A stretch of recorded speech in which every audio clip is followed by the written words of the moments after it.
Yep. The stage is yours, Jayesh. Yeah, sounds good. Do we see attendees joining the call? Okay, I see folks joining in. Very nice. Yes, you and Lauren can see that on the side. Sounds good. Yep. Yeah. Well, all right. Hi, everyone. Thank you so much for joining us today for the immigration webinar. We really appreciate you taking the time out of your day to be here with us. I know everyone's busy, so it means a lot to have all of us with you, all of you with us. We're excited to dive into some important immigration topics here that affect so many people that I know personally and professionally. Um, Today, we'll be discussing about EB2, EB3, and um, what we all know, the National Interest Waiver, which is NIW, and how they impact our journey throughout the immigration process. Uh, First off, I'll start with the introductions. I am Jayesh Dongre, and I'm your moderator for this session. I have been with AECOM, uh, and I'm working with them for last 7 years as a civil engineer. It's been quite a journey, and I've had the opportunity to engage with many individuals who are navigating the complexities of immigration. So I'm really looking forward to facilitating today's discussion. Um, just a quick shout out to IAACE. Um, we are new organization. We have dynamic professionals who are focused on supporting the Asian American civil engineering community right here in Illinois. Our mission is really centered centered around two key goals. It's advancing the civil engineering profession and empowering Asian American students engineer. Um, and honestly, it so far it's been great. It's a fantastic way to meet like-minded individuals and share experience. So if you are interested in getting more involved, we also have several committees you can join. This is fantastic opportunity to help us with the events like this immigration webinar. Um, and there's a whole lot going on. Um, Now, as we move forward to a session, I encourage you all to keep your eye on the chat box. We'll be posting some polls. You may see some, you may not, but don't hesitate to engage. Also, if you have any questions during the presentation, please feel free to drop that in the chat box, and we'll be answering those as we go through the webinar. Um, yep. All right, let's get into the heart of our webinar. I'm really excited to introduce Laureen, who's our guest speaker today. Uh, Laureen has an impressive background in immigration law and has worked extensively uh, with clients navigating the EB2, EB3, and the whole H-1B perm process that we all go through. So without further ado, Laureen, welcome. Well, thank you. Yeah. Thank you for having me, and I look forward to answering questions, explaining this very complicated system. As I tell everyone, in my opinion, I shouldn't have a job. This shouldn't be that hard, but unfortunately, here we are, and I do have a job.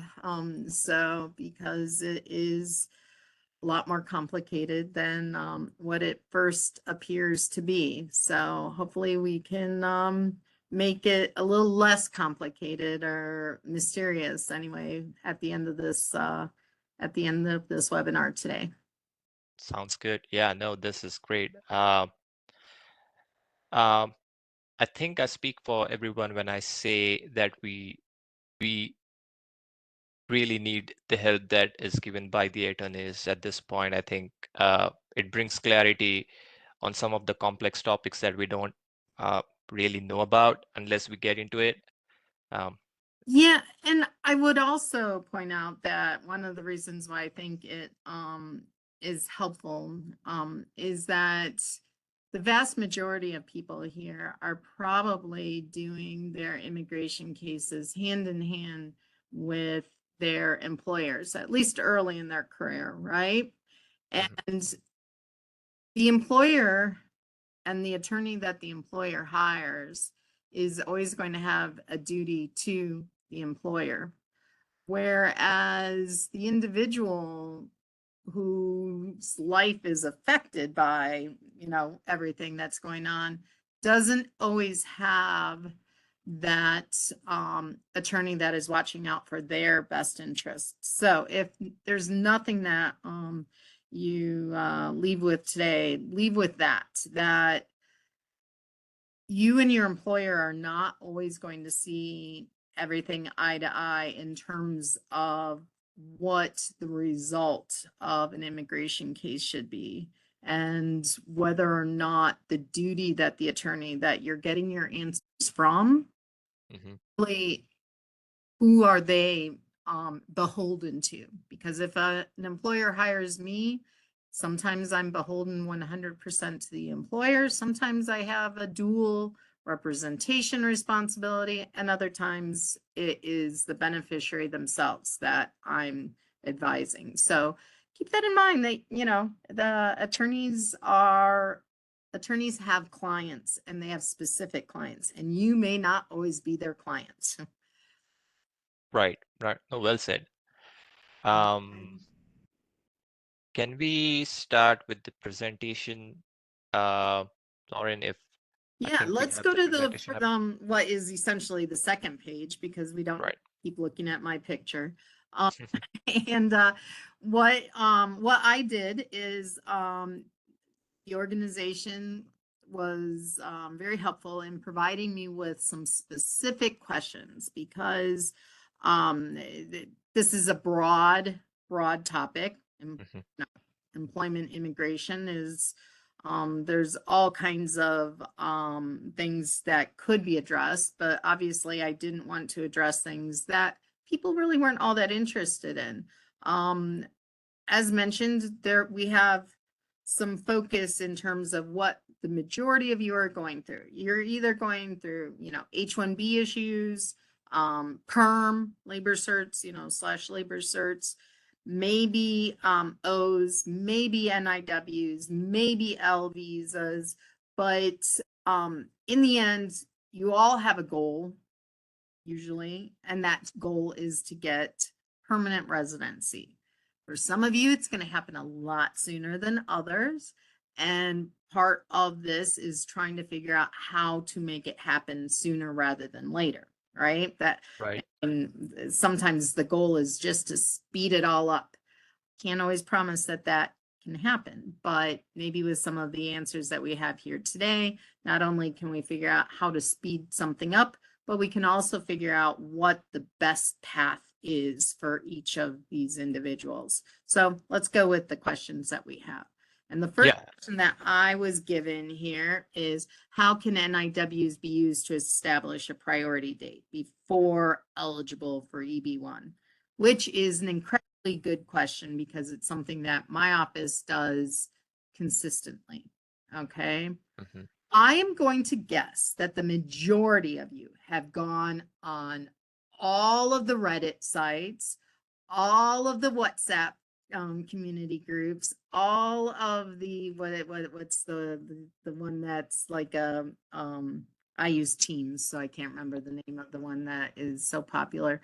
But anyhow, that all have these groups where everyone is discussing their immigration case. They all put up their priority dates and how they got here and everything else, and discussing EB-1 eligibility. Discord, yeah, well, that's what my kids use for gaming, so I didn't even think about that one. But so the point is that many of you, I don't care how much you wish it, you're not EB-1 material yet. I'm sorry to break it to you. EB-1 is really hard. It means that you're at the top of your career for the most part, or you are in a career that has very specific levels of, promotion and a lot of, accolades and awards and things of that nature. What would be the benefit of EB-2 NIW over EB-2 for Indians? Nothing. the priority dates are the same. EB2 is EB2 is EB2 in terms of priority dates. But not everyone's employer is going to do an EB2 level perm for you, right? Right. And let me explain why. The salary has to be higher, okay? Mhm. If they are requiring a certain level of experience or a graduate degree, that means that the salary that they have to promise to pay. Now for Indians, it's kind of silly not to go ahead and promise, because by the time you qualify to file for your green card and they agree to pay that wage, you'll probably be making twice what that wage is required. But Right. employers get they get a little freaked out. HR wants to stick to their salary bands, and they don't want to make promises. But the point is that some of your employers aren't going to agree Mm-hmm. EB2 level. Okay. So, but EB3 can establish a priority date as well. It's not about the, which one you are in terms of establishing the priority date. The point is that what does an NIW really do for, especially an Indian national that would otherwise have to marry their employer for the next 10 years?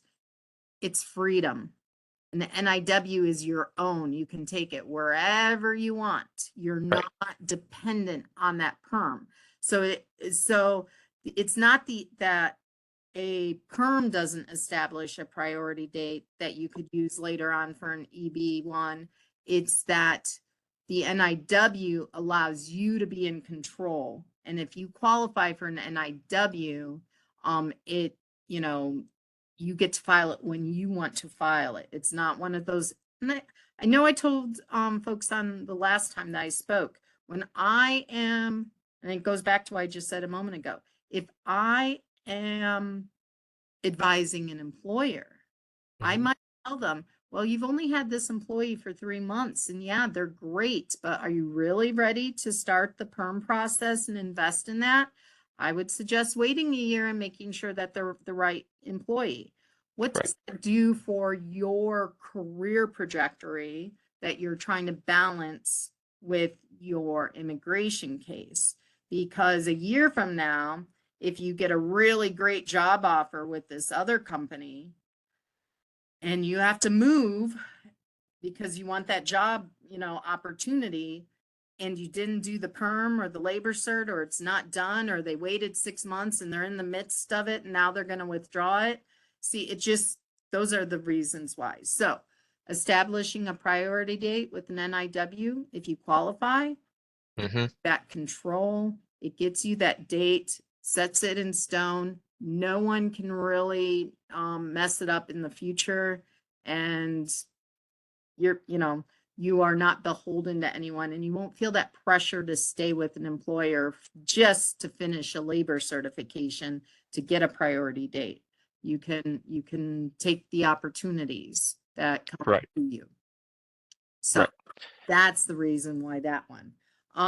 Just real quick, Lauren, can you, Mhm. so for the good of our audience, can you talk a little bit about EB1, EB2, EB3, and NIW so that everybody knows what? Right.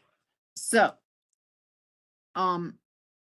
EB3 is always going to be those jobs that are basic professional positions, degreed or not degreed, because an EB3 could be, an insurance agent. Insurance agents don't require degrees, but they're considered a professional position. Okay. So anything in a professional position is going to be an EB3. Okay. And Right. EB3 at this time has the longest priority dates out there. Next, we have our NIWs, or I'm sorry, our EB2. EB2 can also be acquired through a perm. It's just a different level of the labor cert. It means that you're going to have at least 5 years or more of experience or a graduate degree requirement. It's going to increase the salary that the employer is promising to pay in the future. How else can you get into EB2? The national interest waiver. Don't ask me the criteria for that. I'd have to go and look because will get all mixed up in my head. But think of it this way. You either have to show that you're exceptional, or you have to have a graduate degree, and you have to have something that is in the national interest of the United States. Okay, to be able to demonstrate that you are capable of doing it. So as an example, I have one going right now that I can use. She is a psychiatrist. She has been doing most of her work with juveniles. We have a mental health crisis in the United States, especially with children, and there's a shortage of providers. So she's got the degree, she's got the means, she's got a subject matter that that's in the national interest of our country. You go, national interest waiver. I'm sure it will get approved. I've had engineers come to me. Many of you are working in infrastructure. Same thing. We have a problem with infrastructure. You have the degree, you've been doing the work anyway. That's in the national interest. Go for it. That'd be a good national interest waiver.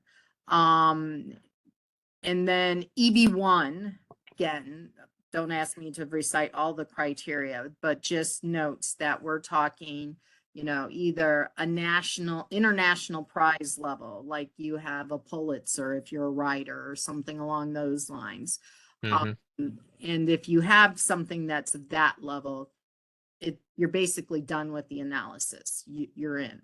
But otherwise, you have to have a combination of at least 3 of the criteria. And this criteria will demonstrate that you have made an impact on the industry as a whole. If researcher in pharmaceuticals, people are using your research to create new medicines, things of that nature. A lot of people want to focus on, okay, how many publications have I gotten? I really don't care. I mean, that could be important, but and maybe in your industry that would be where we would go, but it's a totality of the circumstances, and it is more relevant if you have good publications, not just how many. One fabulous publication that everyone is referencing and is considered cutting edge is going to have much bigger impact than a bunch of them. Okay, so you have to consider the totality of the circumstances and the credible amount of evidence. I get a lot of questions. Should I hire a PR person? Should I do interviews? Like, well, unless you're Steve Jobs, no one really cares about your interview, right? That you don't pay to play is what that goes back to. I consistently tell my clients, you want to become EB1, stop worrying about your immigration case and start worrying about your career. Okay? Right. Career focus will get you EB1. Do the homework. Don't put the cart before the horse. All of the, the idioms. It's just you have to work on your career. Okay. Right. Yeah. So that kind of goes hand in hand with the strengthening your NIW applications with effective referrals. Think about when you're applying to college and everyone, well, you guys are international students, but I don't know if you did apply from in the United States, there was always that desire to, can I get the congressperson to write me a letter of recommendation, or my mom's, the president of my mom's company that met me twice last year when I was, working the mailroom. Right. I would rather have your really awesome neighbor write you a letter of recommendation than to have one that where the person that's drafting it hardly knows you and doesn't know your work. So in other words, if you had a professor that you worked with all the time on a project and the project didn't really go anywhere, but they could speak really highly to the quality of the work and how hard you worked on it and what you did with it and how much you wanted it to go somewhere, versus the chairperson of the the department that only met you a handful of times, I'll take the lowly professor that was working on the project every single time, because they can actually speak to the quality of your work and who you are and what you're doing and what you bring, Right. versus someone that, you know, has limited experience or knowledge about you. Right. Okay, so think about that. Got it. Yeah. So you basically need to demonstrate exceptional abilities in whatever you do, and Right. the reference letter should come from, it doesn't need to be come from someone like high in the, No, right. you know, if you have a coworker that's doing some interesting things and they can, you know, speak to what you're doing as well, Mm-hmm. use that coworker. I mean, Right. we want, it's about quality, not just flash. We Right. want people that can truly provide real substance to what they're saying about you. I mean, do we want them to be, you know, have a certain level of importance? Of course, but we can make people sound a lot more important than what they are necessarily. And we often tell ourselves someone's not, you know, or I'm not that important. But when we really dig into their bio and their resume, they're a lot more significant than what they think they are. And your recommenders can be a lot more significant. So, but it all goes back to the one caveat in all of this. Anything with employment-based immigration is work on your career. So you want really good references as you're starting out in your career. Volunteer at an organization like this, make network, go to the seminars, get involved. That's what's going to make this happen, not paying for a PR campaign. Make it real, make it credible, and it will happen. So I see a couple of questions that I should probably, I don't know what someone means by how much higher, how much is higher. So if they want to clarify that one, but I did address the reason for EB2 NIW versus EB2 for Indians. Just remember that EB2s are EB2s are EB2s, and you're just locking in a priority date. But with the NIW and the benefit, remember, is you get control over that and you can make it happen sooner. And then you can feel, whew, I'm on my H-1B and it's good until I get a green card now, right? Yeah. So Yeah. that gives you that ability to feel a little more secure. What is the process to transfer an H-1B from one firm to another? Is it lengthy? No, it doesn't have to be. It can be premium processed and you can start working as soon as you file it. So, and that is really on the employer and the new employer and that sort of thing. So, but no, it shouldn't be that big of a deal. And how much do attorneys charge for the process? Well, the question is what process? But if we're talking NIW, EB1s, these are not inexpensive. You're probably looking anywhere from about 12,000. I've seen up to like 30 and more. I'm envious of those attorneys, but I don't charge that. But they exist. Those folks do exist. You mentioned the salary should be higher. How much higher? And would you please explain? Got it. I don't know, because there's a criteria that the Department of Labor puts out. You can actually do prevailing wage inquiries on a website that the Department of Labor has that's specific for perms, H-1Bs, and that sort of thing. And we have steps and levels, and it's a science. So usually we poll that and we determine what level the job should be and then what the salary should be, and that would be based upon the specific job type. I mean, the Department of Labor has this down to the difference between a civil engineer and a product engineer. I mean, it's all very much data driven. So I don't know what the specifics would be. How much does it typically cost an employer to take over H-1B sponsorship? Depends to a certain extent, but you're really looking at the cost of the filing fees and then the cost of whatever, if they use an attorney, if they have an attorney that they're using already. This is one of the things that I will tell you.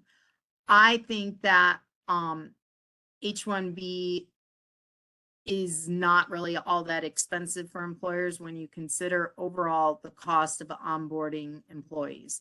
And I tell this to employers all the time, that your ongoing search for just the right candidate that doesn't have an H-1B costs more than just sucking it up and paying the H-1B fees. Okay. Maybe it would cost the employer around $4,000 all in, would be a rough estimate, up to $5,000. But again, searching for employees, interviewing, going months without having a position filled, things of that nature are more costly than paying the H-1B fees. Okay. Okay, now we're getting into some really specifics. I think Lauren, before we get into the questions from the Yeah. Q&A, I think we can start Yeah, a little let's bit. move on. Yeah. So transitioning from EB3 to EB2, I kind of mentioned that to a little bit. And then really this is going to depend upon the situation.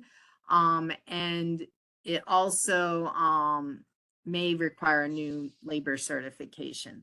So that's something that has to be dependent upon the employer, unless you're going to do your own NIW or an NIW with the employer again. So if an employer has done an EB2 perm for you, for instance, you could go to an immigration attorney and say, hey, I have an EB2 or EB3, I'm sorry, an EB3 perm filed, but I really want to get into EB2. How can I do that? And I'm going to say, well, let's see if you are NIW eligible. And if you are, then you could self-petition for an NIW. And that doesn't really require anything. You're going to keep your EB3, but you're also going to have an EB2. And believe it or not, what is weird about our priority dates is sometimes EB3s might be current and EB2s aren't. Don't get rid of anything if you can keep things simultaneously. Might as well, play your options and keep them open. So for an employer, it means that they're going to agree to increase salary, that you've gotten, maybe moved up in the your career, because now they have to demonstrate that the new job requires a certain level of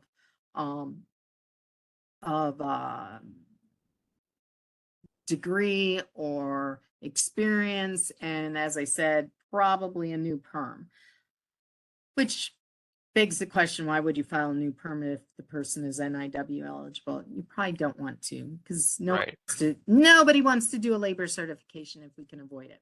Okay. Yeah. Verification for advanced degrees for EB2. That's actually really quite simple and straightforward, but understand something here. If you are dealing with a master's degree from India, it may not be considered a master's degree in the United States. Have your degrees evaluated by one of the services that is kind of, official with USCIS, because the way that certain countries issue bachelor's degrees or master's degrees do not align with the United States. Perfect example. The United States is one of the only countries that has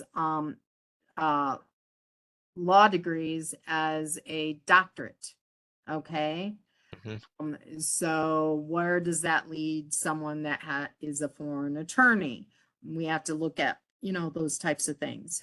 We've gotten into the issue of, in the past, master's degrees for Indian nationals are not the equivalent of master's degrees in the United States. So if your degree is solely based upon your country, get it evaluated just to make sure that you know exactly the way that the Immigration Service will treat it. If it's from the United States, easy peasy, no problem. Just get your degrees, get your transcripts, and that is the verification right there, you know. So that's all we need. But sometimes we use professional services to evaluate people. We may use professional services when someone doesn't technically have a degree, but we want to give them the equivalency of a degree. So, yeah. Right. Documenting work experience, that's an important one, especially if you're utilizing work experience from abroad. United States is unique in that we don't issue any kind of certifications to show that someone has worked. We don't have letters, you know, exit letters that confirm their employment. A lot of countries do. And if yours does, get them and keep them. If not, and you know that you're going to do a perm in the future and you're depending upon proof of that experience from out of country, get a letter from HR or something like that confirming it. Same for in the United States. Just get confirmation of your employment that you had in the United States, the job title, you know, what you did, that sort of thing. If not, at least keep your W-2s and that sort of thing and proof of your employment. But the better would be the confirmation. So Can you also talk a little bit about the 60 days rule, you know, once the perm is approved? once what is approved? Once the perm is approved. Okay, so that, well, once a labor cert is approved, if maybe this is what you're talking about, we have 180 days to file the I-140 visa petition. Is that what we're discussing? So I've heard that the employer has the right to revoke your perm No, for they some always have. reason. There's Yeah. no real timeline for this, because think about it, okay? Mhm. This is where we get into that AC 21, the AIDS memo about porting, right? So let's say your employer did a labor cert for you and they filed for the I-140 timely, okay? Mhm. Then you left. Mhm. And you weren't able to file your green card application because your priority date Priority date is not correct. or Mhm. anything like that. The employer can always withdraw the I-140. And the labor cert is only as good as the I-140 that follows it. Which, you know, which is why, again, there's that power differential between you and the employer that you need to be really careful with. Mhm. And if you're trying to, you know, port, or if you're trying to be assured of H-1B extensions and things of that nature, this is how you get stuck in a job. So that, you know, hopefully that kind of answered the question, but Right. otherwise, the I-140 has to be filed within 180 days of the labor cert, and Mhm. cannot port your labor cert and green card application until 180 days have been passed once you filed for the green card. Okay, and you can only file the green card if you have a legitimate reason to believe that the job offer is still viable. And as someone that advises employers, I always tell them, keep the job offer as viable. You know, folks go through so much to try to get to that green card and everything else. And maybe they did leave your employment, but they're, you know, they're an engineer. You're always looking to hire engineers. So the job offer still stands. Let them file their green card application. Because at some point, one of two things has to be done. What's something called supplement J, which basically means that the employer still wants you, has to be filed, or you have to port it to the new employer. And it's a race to the 180 days to see which one happens. Does USCIS issue an RFE asking for that supplement J, where your old employer has to affirmatively agree to offer you a job, and you have to, you know, affirmatively agree that you're going to take that job, basically, then, you know, that's one thing. Or they don't RFE it for that supplement J, the job offer is real but tenuous, and then you can port it to the new employer, and now you have a, you know, a much more secure job offer for the future, or to base your green card off of. These are things that you should not do on your own. Okay. Don't do them on your own. Work with an attorney. Right. Employer transition after perm approval. I basically just covered that. Right. That was the question. Yeah. That's the portability rule, and that's what you want to be really careful on. And it also goes back to, you know, who controls your future. If you're relying solely on a perm, the employer has a good, you know, a good amount of control with that. Right. Okay. We have one page worth of questions. Yeah. Going to the next question. Yeah. Options when H-1B time is exhausted. Well, first and foremost, don't let H-1B time get exhausted. File the NIW if you think, for, you know, in any way you qualify for it, right? Just get it filed. If your employer needs to, you know, doesn't want to do a perm, this is another reason why to file it. O1s are another option if you need to have an extension of time and you need to get off of the H-1B. That would be one of the options that you could do. And then there are the ones that people don't like, but I always stick them out there because sometimes you do what you have to do. And if you didn't get a perm timely filed, or an NIW is really not an option, well, you might have to leave for a while. But remember what I said about focusing on career, international assignments, because at this point, you guys aren't international assignments. You know, maybe you're not U.S. citizens or permanent residents, but the employers don't consider you on global assignment. You're domestic. Right. Taking an international assignment for a company for a period of time is a huge career boost. Everyone ends those types of assignments with usually really great opportunities. And now you have put yourself back into the running for a new H-1B, but more importantly, you probably have made yourself O1 or NIW eligible, right? Because you took on that great assignment and you did something that interesting, unusual, and great for your career. So no one wants to hear that one, but I personally think it's awesome.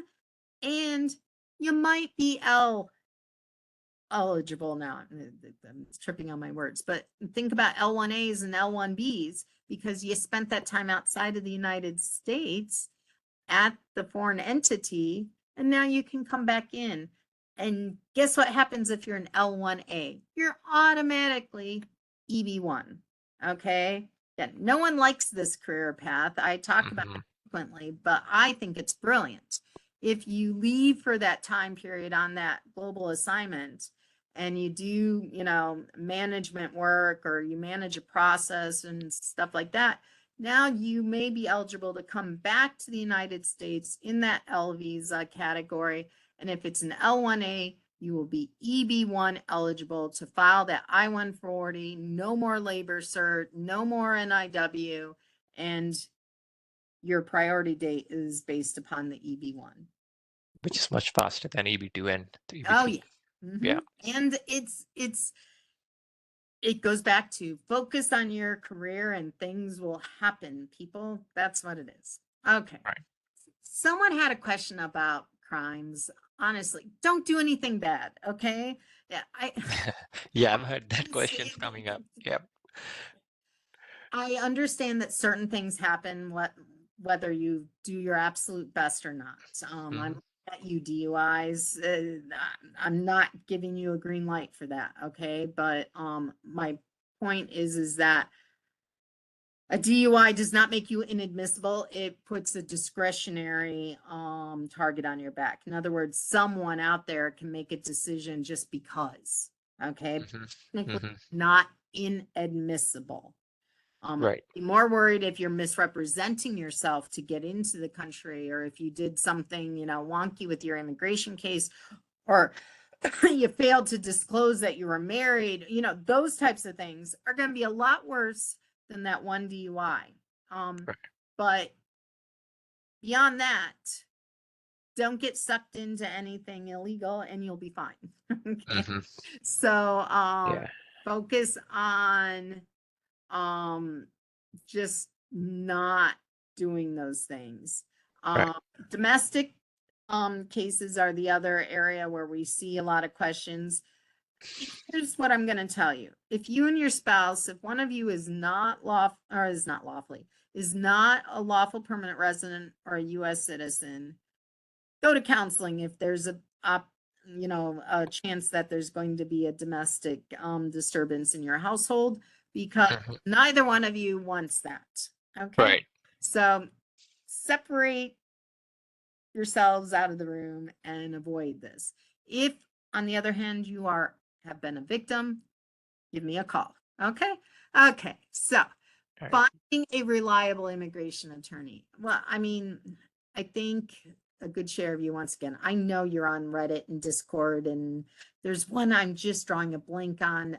What is it? It's the name of the messaging platform that people use to message one another through work all day. I'm just drawing a blank. Anyhow, but it's not Teams. It's one that is standalone. I like Teams. Anyhow, they all have these groups. I know you're reading all of them like mad.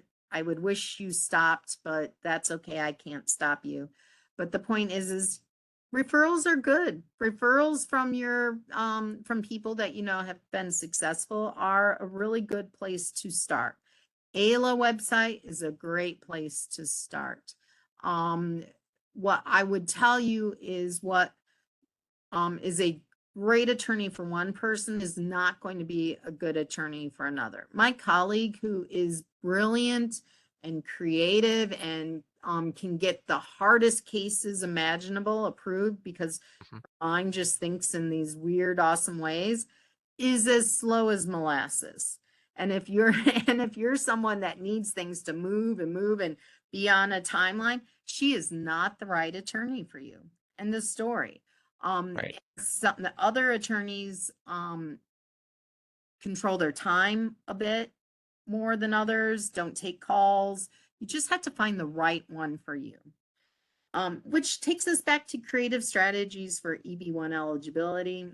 Remember my L1 story? I love that as a creative strategy. Focusing on your career. Once again, take the opportunities, find the writing options, join the organizations. Opportunities exist because you look for them and you focus not on the immigration, but on your career. Okay.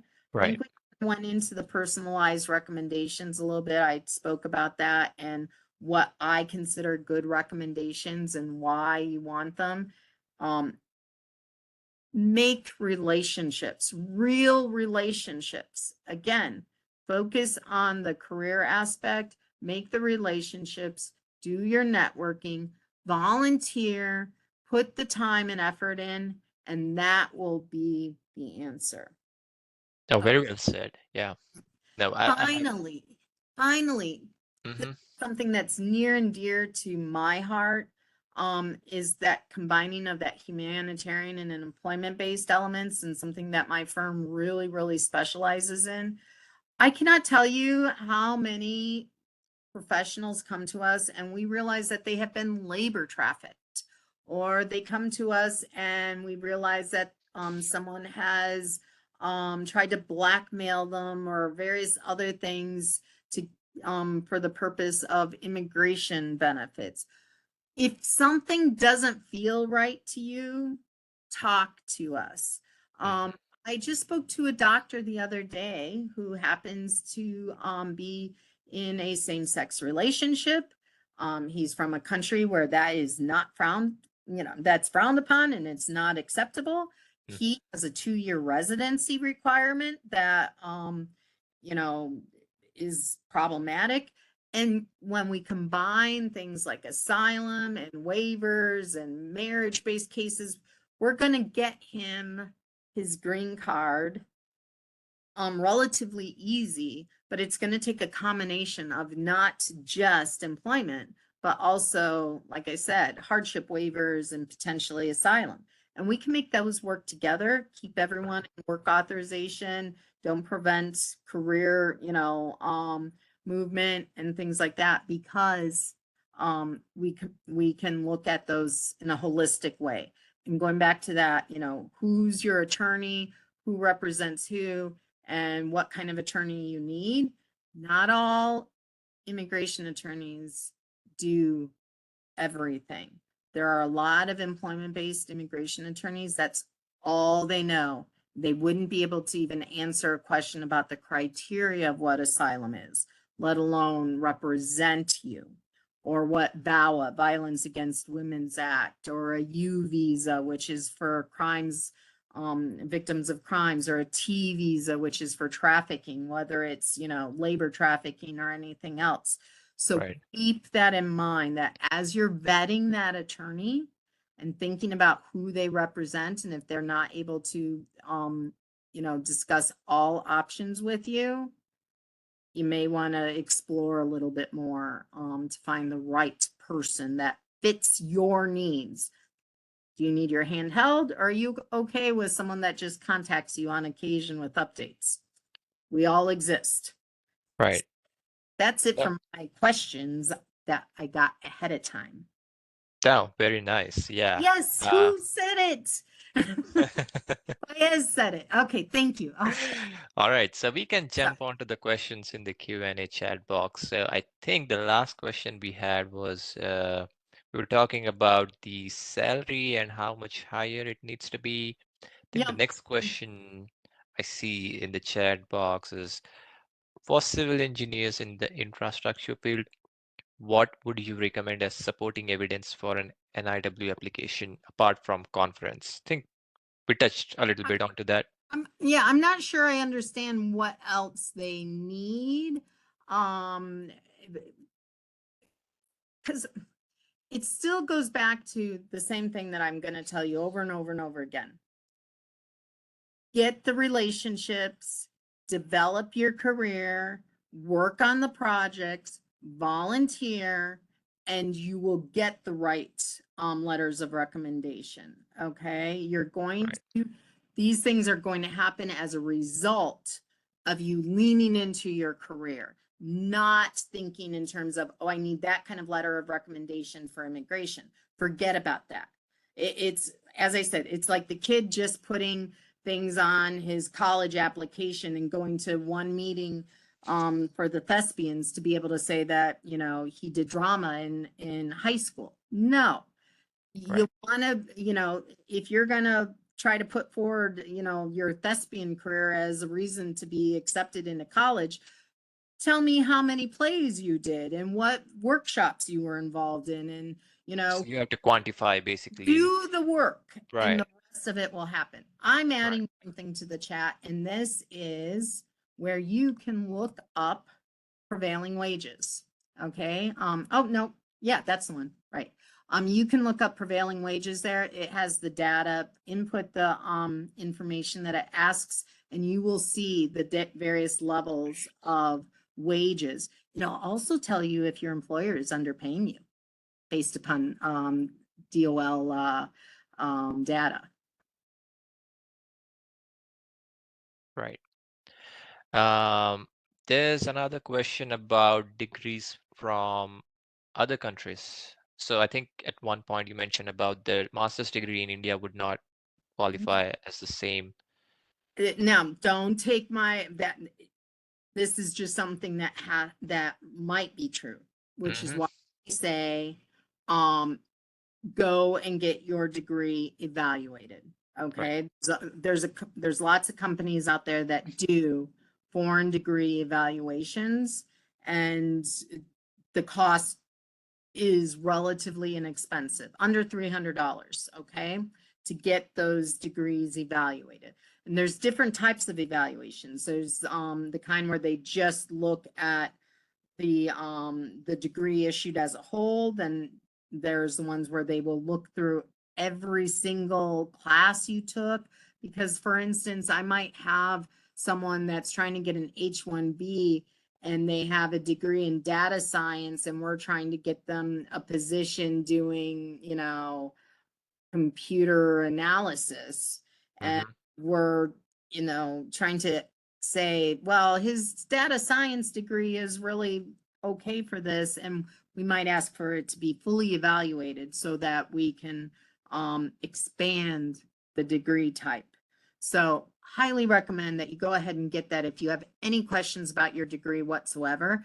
But it's also, if you have a foreign degree, it's very possible that if you're on H-1B that this has been done.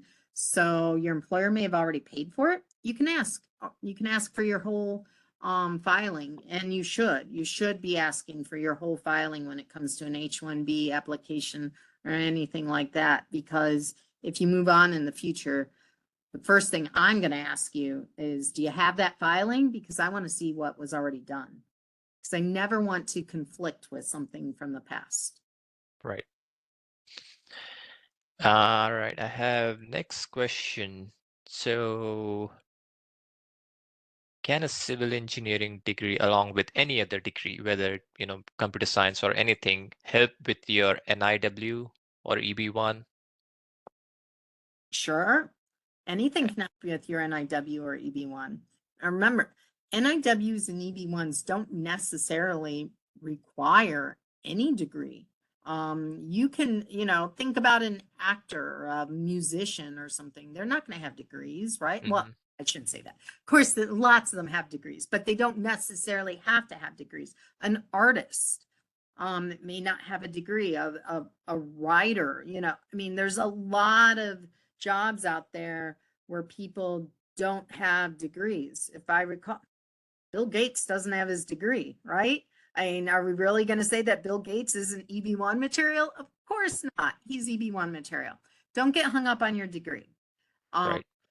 It really is about everything together and the strategy that you take and what, you're going to work with your attorney. You just have to be within a certain level of your career, which, what am I going to say? You know what I'm going to tell you. Work on your career. Don't worry about these things. Right. It's the career that matters. The accomplishments, what you're doing.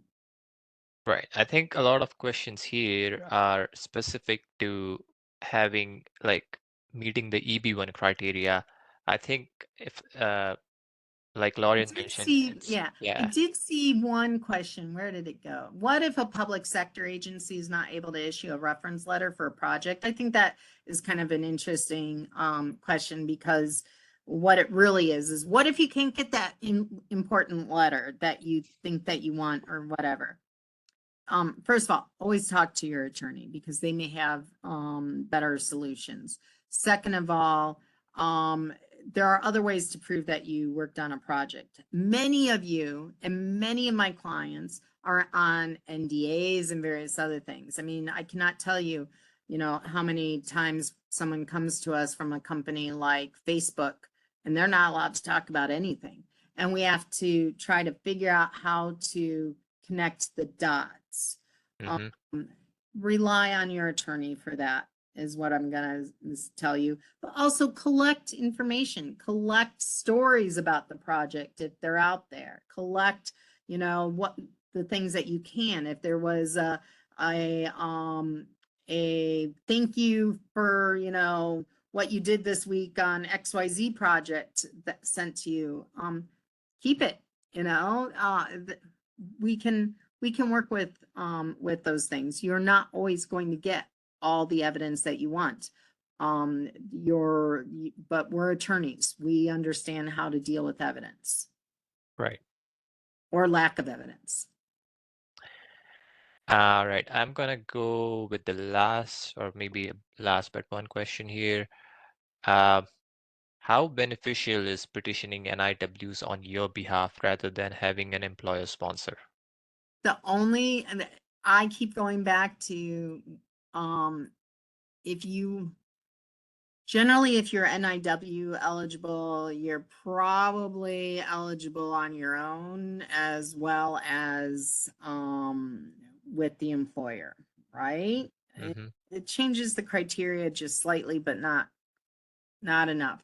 So if you could do it on your own, you're in control. The NIW with an employer, the biggest benefit I'm probably going to say exists more times than not is that they pay for it. So I also say Met Law legal plan? I do not, because I have my own self payment plan options and various other things, but there are attorneys out there that do. I also saw another question about not official letterhead. If someone can't put something on official letterhead, just get their business card and attach it to the letter that they wrote. That's all. I mean, no big deal. Okay. 9 times out of 10, they can't write it on their letterhead. So that's more common than being able to write it on the letterhead. Okay. Right. I think I will say every question that I've seen that you put out there that you're all worrying about and trying to figure out answers to are not worrisome questions. Okay. They're all normal things that an immigration attorney should be able to help you figure out a resolution to the problem. right. Most of the time, what that our clients are spending on NIW, we hand out these workbooks that we make people fill out, and what they're spending most of their time on the workbooks are really giving us enough information about everything that they've done that we can figure out how to draft the recommendation letters and who should be the best people to sign off on what evidence we think will actually show what needs to be done, what evidence isn't really all that relevant, and how to present it. All of that's about the attorney. So you guys, unless you're self-filing, which again, I know I saw it on Slack, which I'm too old for Telegram, so that's not happening. But I saw it on Slack. I know you're self-filing. I'm not going to tell you not to. I get it, especially you're early in your career and you feel like that's a huge number to pay to have someone do this. But if these things come up, these are the things that and the reasons why you do hire the attorney. Okay, so you're still going to self-file anyway. I know the ones of you that want to do it are going to do it anyway. And I'm not going to be able to change your mind, and that's okay. But it could behoove you at least to have a consultation with an attorney. They may not answer all these questions because they're not your attorney and they can't always get down deep into specifics, but at least there are some things that they can advise you on, especially if you have a specific concern that, yeah. Do we offer case specific counseling?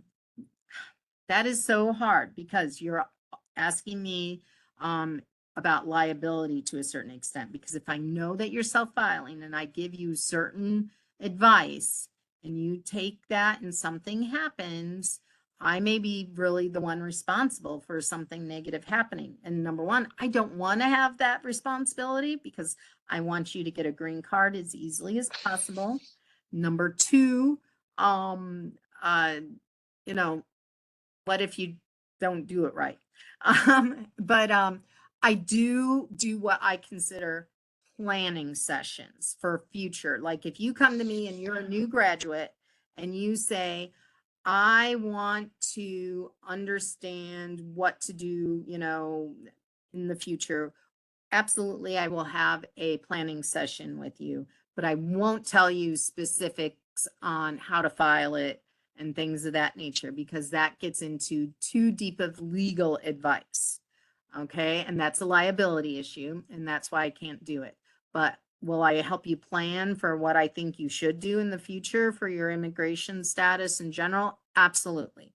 We do that. So, and for a dependent H4, you can probably do that yourself. Okay. Yeah. Yeah. You can probably do that yourself. If your employer pays for it and offers it, go for it. Let them do it. Beyond that, an H4 extension or change of status is not horribly difficult. I mean, I answer questions for people about it all the time. What gets a little more involved is once your H4 person qualifies for an EAD because you filed for a PERM or an NIW, that sort of thing, then maybe, at least consult with someone. But otherwise, I'm sure you can handle the, filing a change of status to H4 or an extension of status of H4. Right. It's not hard. Okay. Again, Yeah. I don't have a job, right? If the easy stuff exists that you don't need me for, that's a good thing. Because my job shouldn't exist, because this shouldn't be so hard. It should be as easy as filing an extension of status for H4 as it is for everything else, but it's not as easy as filing an extension of status in H4. All right. I think we are almost top of the hour here now, guys. So, I want to take a moment to thank Laureen again for sharing her valuable insights with us today. I know a lot of questions in the QA session were very case specific, and I totally respect the fact that everybody has their own journey, and the all of the questions might not, or the answer to the questions might not fit to everybody. So scenario might be different. So thanks again, Laureen. I will tell you that if you have a question, I will try to take some of these and take a look at them and see if I can answer them on like LinkedIn or something and post a general answer. I'll be happy to do that. But in the end, when they are super case specific, often I can't answer them without knowing more about you and your situation. But most of the questions that I've seen are actually just more general than what you might think, and something that you probably shouldn't worry too much about. Okay. Right. Yeah. If you have more questions, feel free to contact Laureen on LinkedIn. And yeah, don't forget to check out our website and LinkedIn page, because we will be posting this recording there. So if you need to share it with your colleagues or employees, please feel free to do so. Yep. And think my last recommendation for the day is, if you are not a member of a professional organization beyond this one, that you go and sign up for one today and you join a committee. Very nice. Yep. Just letting you know, folks, this is the answer. It's not focusing on exactly how you're going to get to the end is not the answer. The answer is, how are you going to focus on your career? Make your career happen. The immigration case will. Right. Well said. Okay. All right. We can wrap this up. I hope you all found this session informative, and thank you so much for your time. Thank you, everybody. Thanks, everyone. Okay. Anything else that I can assist with? I think that's pretty much it, Doreen. Okay, great. Very Well, well presentation. Yeah. You